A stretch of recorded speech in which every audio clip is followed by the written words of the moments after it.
많이 기다리셨습니다. 김동섭의 인사이트 함께해 주시죠. 안녕하세요. 네, 안녕하세요. 오늘 인사이트 3가 굉장히 여러분들의 흥미를 끌어모을 주제인데 저점 매수 유혹에 빠진 개미들, 이것에 대한 답은 전략가들마다 다를 것 같아요.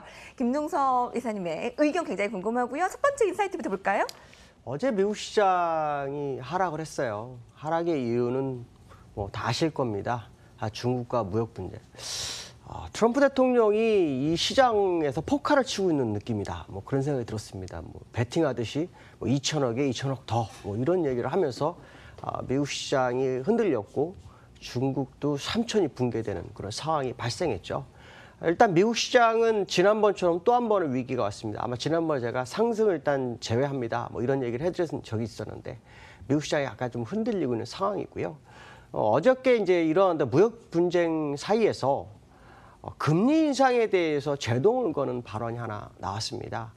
로렌스 썸머라고 전 재무장관이죠. 이 사람이 무슨 말을 했냐면 이 선진국이 지금 정치적이나 경제적으로 새로운 어떤 침체 현상이 나타나면 대응할 수 있는 논리가 없다. 이런 얘기를 합니다. 그러면서 선진국은 금리 인상에 좀 신중해야 한다. 이런 표현을 쓰고 있네요. 이 사람이 말하고 주장하는 바가 뭘까라고 봤는데요. 글로벌 금융위기가 회복됐느냐? 거기에 대해서 자기는 아니다라고 얘기를 합니다. 금융위기가 회복된 것이 아니라 막대한 재정정책이나 양적 완화로 돈이 풀리고 또 증시가 상승하면서 사실은 금융위기를 약간 덮어놓은 상태다라는 거죠. 그렇기 때문에 조만간 다시 금융위기가 왔을 때 시장 대응 굉장히 어렵고 또 인플레이션 하나만 보고 보는 것이 아니라 경제 성장을 좀 봐야 된다. 이제 조만간 또 한 번의 경기 침체 가능성에 대해서 제기를 하면서 금리 인상의 신중로를 피는 그런 모습이 나왔습니다. 요 근래 2020년이나 2019년도 말 정도부터 세계 경기가 침체될 거다. 그런 얘기가 굉장히 많이 나왔는데 전 재무장관도 이 얘기를 했죠. 사실 썸머스라는 사람은 연준 의장 후보까지도 여러 번 올라갔던 사람이었고요. 그가 발언하는 것을 보면은 거의 그 시장의 논점에 비껴가는 적이 거의 없었던 사람 중에 한 명입니다. 그 얘기는 지금 그가 주문하는 것처럼 미국의 금리 인상이 정상화되기 전에 시장의 경기 침체 가능성에 대한 제기는 우리가 한 번쯤 되짚어볼 필요성이 있고요. 그러한 부분이 시장을 압도하고 있다면 지금 미국하고 중국이 벌이고 있는 무역 전쟁은 어떻게 보면 경기 침체를 좀 더 빨리 가져와서 선진국이 금리 정상을 하지 못하게 하는 그런 상황이 나올 수도 있다라는 생각을 해봐야 될 것 같고요. 어저께 미국 시장을 기술적으로 분석을 해보겠습니다. 미국도 보고요. 그다음에 중국도 같이 한번 볼까 하는데요. 지금 미국의 모습을 보시면 제가 제시했던 자리가 여기 선을 그는 게 24,900이었죠. 한번 선을 그어놓으면 지우질 않습니다. 근데 그 밑으로 음봉이 나왔습니다. 그래서 지난번 양봉을 메워주는 모습이 나온다면 이게 휩소가 될 수도 있다. 아마 그런 얘기를 해드렸죠. 그래서 요 지점에서 올라올 때 제가 일단 상승을 배제합니다라고 했는데 올라와서 약간 당황하게 만들었지만 결국 무역 분쟁이라는 것이 미국 시장을 흔들어내고 있는 그런 상황이다라고 봐야 될 것 같고요. 현재 상태에서 미국의 그 다우 차트의 후행 스팬은 지난번처럼 굉장히 안 좋게 나가고 있습니다. 결국 미국 시장이 이번 주에 추세 연장 국면으로 가기 위해서는 제가 제시했던 24,900은 무조건 주봉상으로 회복해야 됩니다. 못하면 다음 주에 굉장히 위험한 차트가 시장에 제시될 수 있다라고 말씀드릴 수 있고요. 중국 차트를 잠깐 좀 볼까요? 중국 차트가 어저께 3천이 붕괴됐어요. 3천이 붕괴됐는데 이게 60 월선을 깨트리는 상황이 나왔죠. 사실 중국은 MSCI 신흥국 지수 편입이 되면서 유동성 면에서 상당히 좋은 상황이었는데 미국과의 그 무역 분쟁이 중국을 약간 흔들고 있는 그런 상황이다라고 봐야 될 것 같고요. 이런 상황을 본다면은 중국이 추가로 반등할 그런 공간을 잃어가고 있다. 특히 후행 스팬이 캔들을 뚫고 내려오는 상황이기 때문에 이번 주에 다시 회복을 하지 못하는 모습이 나온다면 역시 중국도 같이 흔들리고 있는 그런 양상이다. 그렇다면 결국 G2가 전체적 흐름을 보았을 때 상당히 안 좋은 쪽으로 흘러간다는 것은 글로벌 시장이 굉장히 어려움으로 갈 소지를 열어두기 시작했다라는 생각을 해봐야 될 것 같습니다. 자, 두 번째 이슈에 대해서 보도록 하죠. 어저께 썸머스가 금리 인상 제동했다 뭐 이런 얘기를 했지만 결국 이제 우리나라하고 연결해서 봐야겠죠. 우리나라 금리 인상에 대해서 한국은행이 금리를 올리지 말아야 한다라는 의견이 하나 나왔어요. 손성원 캘리포니아 주립대 석좌 교수죠. 아주 유명한 사람 중에 한 명인데 이분은 또 역시 바탕에는 무슨 바탕이 있냐. 2020년도에 세계 경기가 침체가 올 거다. 그렇기 때문에 지금 한국의 금리 인상을 자본 유출의 두려움 때문에 해서는 안 된다라는 표현을 쓰고 있고요.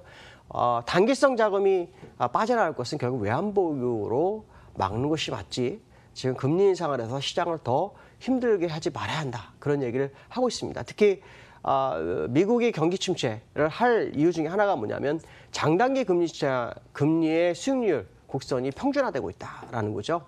이제 이런 부분들이 굉장히 좀 어렵고 특히 두 번째로 제시한 것 중에 하나가 뭐냐면 북미 무역 전쟁이 문제가 되고 있고 또 금리 인상이 진행되고 있는데 이것이 시장을 침체로 이끌어갈 수 있다라는 표현을 쓰고 있습니다. 여러 학자들이나 많은 사람들이 2020년도 정도 제가 볼 때는 내년도 가능성이 굉장히 높은데 금리 침체 시장이 침체가 올 수 있다는 얘기를 합니다. 상당히 좀 위험한 국면 속에서 이 발언이 나오고 있는데 아주 중요한 것은 뭐냐면 국내에서 한국은행이 미국과의 금리 차 때문에 금리 인상하려는 시도하려는 모습이 시장의 뉴스에 잠깐 나오고 있거든요. 그런 모습들에 대해서 적어도 금리 인상을 하지 말아야 된다는 충분한 명분과 또 이유를 시장에서 제기하고 있다라고 본다면 한국은행이 금리 인상 때문에 두려워할 이유는 아니지 않나라는 생각을 해봐야 될 것 같고 저금리지만 적어도 현재 상황을 탈피할 수 있는 방법을 새롭게 찾는 것이 맞지 않을까라고 말씀드릴 수 있고요. 또 국내 시장이 살기 위해서는 사실은 외국인 유치를 할 수 있는 법인세 인하라든가 이런 것들이 좀 더 과감하게 진행돼야 하는데 그것이 반대로 가고 있는 것이 좀 문제다라고 생각했을 때 금리 인상만이 답이 아니다라는 생각은 한 번쯤 해봐야 될 것 같다라고 말씀드릴 수 있을 것 같습니다. 자, 세 번째 이슈에 대해서 보도록 하죠. 앞에서 앵커가 얘기했던 부분이 아주 중요한 거죠. 개미들이 이 주가가 빠지니까 저점 매수를 감행하고 있습니다. 특히 신흥국에서 자금 이탈하고 있죠. 고위험국에 해당되는 12개 국가, 특히 뭐 브라질이라든가 이런 나라에서는 자본이 유출되고 있어서 굉장히 어려운 상태인데 우리나라는 오히려 베트남이라든가 이 브라질의 저점에서 매수를 감행하고 있고 주시장에서도 역시 저점 매수하는 상황이 나오고 있습니다. 제가 이제 원론적으로만 말씀드리겠습니다. 전 세계 시장에 갈 수 있는 재료가 있느냐라고 물어본다면 저는 없다라고 말씀드리고 싶고요. 그중에서 우리나라가 전 세계 시장보다 탁월한 펀더멘털 상황이냐라고 물어본다면 그것도 아니다라고 말씀드릴 수 있을 것 같습니다. 정고점까지 가능성은 항상 열어두고 본 것이 사실이죠. 그러나 미국이 무역 분쟁을 일으키고 있고 전 세계가 침체를 가져온 상태에서 국내에서 실업률이 10%가 넘어가는 상황이 발생하고 있다라고 한다면 시장에는 도움이 될 거냐라고 그런다면 글쎄요 라고 답을 줄 수밖에 없다라고 말씀드릴 수 있고요. 북미회담 통해서 비핵화가 시장의 핫 이슈로 등장했지만 오히려 그 이후에 제가 아마 그런 얘기를 했을 겁니다. 루머에 사서 뉴스에 팔아라는 상황이 발생할 수도 있다. 뭐 그런 말씀을 드렸었는데 결국 그 상황이 돼버렸다라고 본다면 현재 우리나라 시장이 갈 수 있는 재료는 거의 없다는 거죠. 그러니까 저점 매수가 유효하냐라고 본다면 사실 그거에 대해서 점수를 준다 그러면 30점 정도밖에 줄 수밖에 없다. 그러나 만약에 전제 조건이 몇 개가 있다면 저점 매수가 유효하다라고 말씀드릴 수 있는데요. 첫 번째 전제 조건은 외국인 수급이 살아나느냐에 대한 부분입니다. 지금 보시면 다시 외국인이 들어오려고 폼을 재고 있거든요. 오늘은 좀 약간 사고 있는 모습입니다. 중요한 건 요 자리가 제가 되게 중요하다는 했는데 어저께 언더슈팅이 들어왔고 일단 양봉이 나왔습니다. 여기서 양봉이 크게 나와서 어저께 마침 2363포인트를 회복한다면 기회는 옵니다. 그러나 만약에 그것을 단기간 회복하지 못한다면 저점에서 매수하기보다는 하방 경직성이 더 일어나는지를 시간을 두고 보시는 게 더 맞지 않을까 이렇게 말씀드릴 수 있을 것 같습니다. 오늘 여기까지 하겠습니다. 감사합니다. 네, 여러분 지수대별 포인트였고요. 시장공감템 저희가 준비한 소식이 아쉽지만 여기까지입니다. 자, 중국 증시 좀 의외 출발이네요. 오후까지 살펴보시고요. 저희는 내일 아침에 시간 뵙겠습니다. 고맙습니다.